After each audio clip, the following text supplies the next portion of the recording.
புதுச்சேரியில் சீமான் 4வது தள்ளிட்டார. அதிமுக முதல் ஆட்சிக்கு வந்த இடத்துல ரெட்டேலிய சீமான் 4வது தள்ளிட்டார. அப்ப ரெட்டேலிய நாம் தமிழர் கொள்கை அடிப்பில் 4வது தள்ளிட்டாருங்கிறத நீ நாம் தமிழரை பேசலனாலும் பரவாயில்ல, நீ 4வது போயிட்டு அதிமுகங்கிறத ஏன் மறைக்கிற? உனக்கு மண்ணும் காழ்ப்புணர்ச்சி. சீமான் ரெட்டேலிய 4வது தள்ளிட்டாருங்கிறது உன்னால தாங்க முடியல. இன்னைக்கு தமிழ் மண்ணில் என்ன அரசியல் ஓடுதுன்னா, விஜய்ங்கிற நிரூபிக்காத ஒரு பிம்பத்தை வச்சு சீமான் ஒரு விழுக்காடுல இருந்து எடப்பாடி பழனிசாமியை பலகீனப்படுத்தி 8.2 வந்ததை மறைக்கிறாங்க, அநியாயமா பண்றாங்க. உண்மையை சொன்னா நாடார சப்போர்ட் பண்றான்னு என்ன விமர்சனம் பண்றான். யோ, நான் நாடார் தான், அதுல மாற்றம் இல்லை, நான் சொல்லிதான்டா எங்கேயும் செய்வேன்.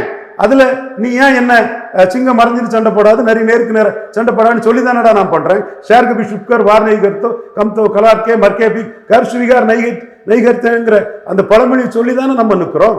அப்போ நாம சொல்றது உண்மையா பொய்யான்னு நிப்பாரு.